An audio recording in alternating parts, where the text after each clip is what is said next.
रानो, आज तुझे तेरे इन बच्चों की कसम, या तो ये जादुई अमरूद हमें दे दे या फिर आज इस जंगल में तेरी आखिरी रात होगी।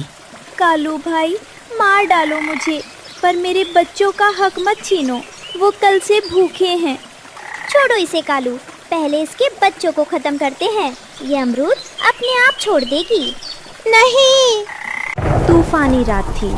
रानो का घोंसला तिनका होकर बिखर रहा था। गुड्डू और गुड़िया भूख से बेहाल होकर रो रही थी।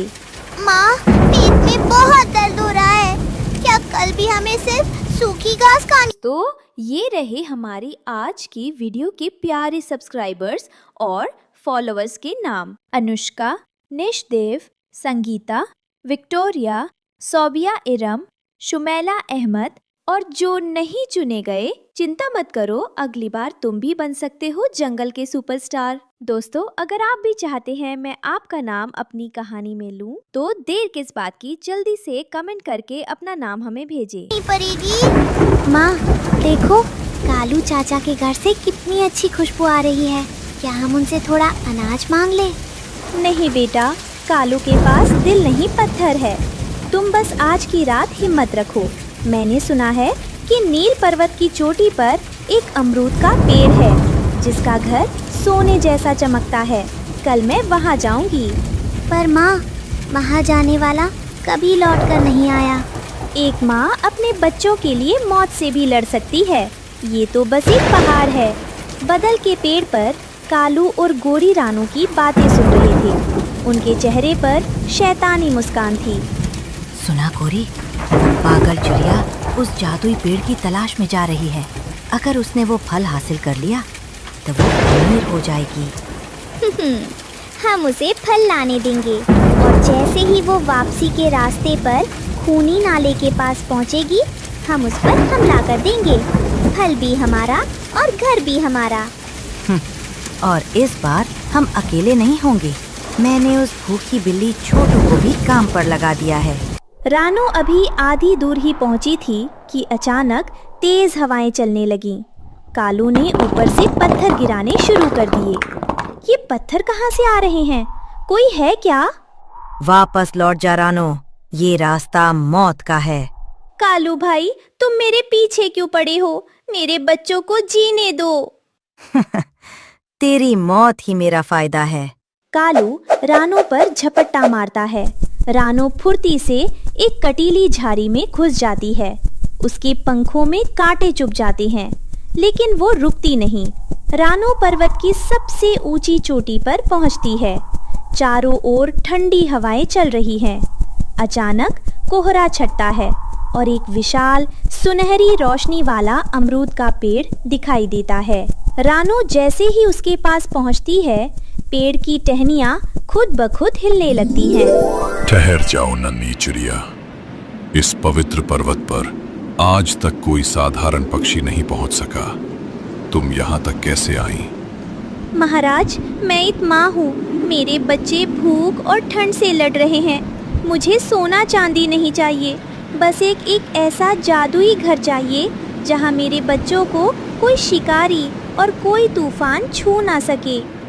तुम्हारी हिम्मत काबिले तारीफ है रानो, पर इस जादुई अमरूद को हासिल करने के लिए तुम्हें अपनी किसी शक्ति का बलिदान नहीं देना होगा, बल्कि एक ममता का दीपक जलाना होगा। दीपक? पर महाराज, इस बर्फीली हवा में दीपक कैसे जलेगा? यही तुम्हारी परीक्षा है। तुम्हें इस फल को अपनी चोंच में दबाकर पूरे रास्ते अपने बच्चों तक ले जाना है। पर याद रहे, ये फल तभी तक चमकेगा और जादुई घर बनाएगा जब तक तुम्हारे मन में सच्चाई और ममता की लौ जलती रहेगी। अगर रास्ते में तुम्हारे मन में जरा भी लालच या डर आया तो ये फल पत्थर का बन जाएगा और इसका जादू खत्म हो जाएगा। क्या तुम ये जिम्मेदारी उठा पाओगी? महाराज, एक माँ के मन में अपने बच्चों के लिए कभी लालच नहीं आता। मुझे आपकी शर्त मंजूर है। मैं इस विश्वास के दिए को बुझने नहीं दूंगी। ले जाओ ये अमर अमरूद। ये न केवल तुम्हें घर देगा, बल्कि मुसीबत में तुम्हारी ढाल भी बनेगा। पर सावधान रहना, रास्ते में कई मायावी ताकतें तुम्हारा मन भटकाने की कोशिश करेंगी। रानो जादुई अमरूद लेकर लौट रही थी। तभी कालू, गोरी और नीचे जमीन पर काली बिल्ली उसे घेर लेते हैं। बस बहुत हुआ लुका छिपी का खेल रानो, वो अमरूद हमें दे दे, वरना आज तेरी चिता हम यही जलेगी। देख कालू, इसकी चोंच में दबा फल कितना चमक रहा है। इसे छीन लो, फिर ये चिड़िया खुद ब खुद जमीन पर गिर जाएगी। ये फल मेरे बच्चों की आखिरी उम्मीद है कालू भाई। इसे पाने के लिए मैंने अपनी जान की बाजी लगाई है। तुम इसे कभी नहीं ले पाओगे। कालू अचानक रानो के पीछे से झपट्टा मारता है। रानो हवा में एक तेज यू टर्न लेती है और उनकी पकड़ से भाग जाती हैं। कालू और गोरी को हवा में चकमा देकर रानो तेजी से नीचे की ओर जाती हैं। वह एक पुराने बरगद के पेड़ की नीची टहनी पर सुस्ताने के लिए रुकती है। उसे नहीं पता कि घने पत्तों के पीछे दो चमकती हुई पीली आंखें उसे ही ताक रही हैं। म्याऊ। थक गई हो ना नन्ही चिड़िया? इतना सुंदर और चमकता फल लेकर कहाँ जा रही हो? लाओ, मुझे दे दो, मैं इसे संभाल कर रखूंगी। छोटू बिल्ली, तुम यहाँ क्या कर रही हो? रास्ता छोड़ो मेरा, मुझे अपने बच्चों के पास जाना है। अरे डरो मत, कालू तो बहुत बुरा है, पर मैं तो तुम्हारी दोस्त हूँ। देखो, तुम्हारे पंख से खून बह रहा है, तुम उड़ नहीं पाओगी। जमीन पर आ जाओ, मैं तुम्हें तुम्हारे घर तक पहुँचा दूंगी। बिल्ली धीरे धीरे पेड़ पर चढ़ जाती है। अब बिल्ली उसके बहुत करीब पहुँच चुकी थी। झूठ, तुम दोस्त नहीं, तुम तो घात लगाए बैठी शिकारी हो। अगर तुमने मुझे छूने की कोशिश की तो ये जादुई फल तुम्हें पत्थर बना देगा। पत्थर? चिड़िया रानी, कहानियाँ सुनाना बंद करो। वो फल मुझे दे दो, वरना आज तुम्हारे बच्चे अपनी माँ का इंतजार ही करते रह जाएंगे। बिल्ली अचानक झपट्टा मारती है। रानो अपनी पूरी ताकत लगाकर ऊपर की ओर उड़ती है। बच गई आज, पर याद रखना रानो, रास्ता अभी खत्म नहीं हुआ है। रानो घोंसले पहुंचकर फल को जमीन पर गाड़ देती है। अचानक वहाँ एक सुंदर अमरूद के आकार का महलनुमा घर बन जाता है। मेरे बच्चों, पेड़ के देवता ने कहा था कि जब तक मैं इस घर की दहलीज के अंदर हूँ, हमें कोई नहीं छू सकता। लेकिन अगर मैं बाहर निकली तो ये जादुई घर मिट्टी में मिल जाएगा। माँ, हमें कहीं नहीं जाना, हम आपके साथ यहाँ खुश हैं। कालू और गोरी बाहर खड़े होकर घर को देख रहे हैं। गोरी, ये चिड़िया तो अंदर छिप गई है, हमें इसे बाहर निकालना होगा। जब तक ये बाहर नहीं आएगी, ये घर हमारा नहीं होगा। एक माँ को बाहर निकालने का एक ही तरीका है, उसके बच्चों को मुसीबत में डालना। कालू एक मीठा फल जादुई दीवार के पास रखता है। कुकू और गुड़िया खिड़की से उसे देखते हैं। रानो सो रही थी। नन्हे बच्चों, देखो मैं तुम्हारे लिए क्या लाया हूँ।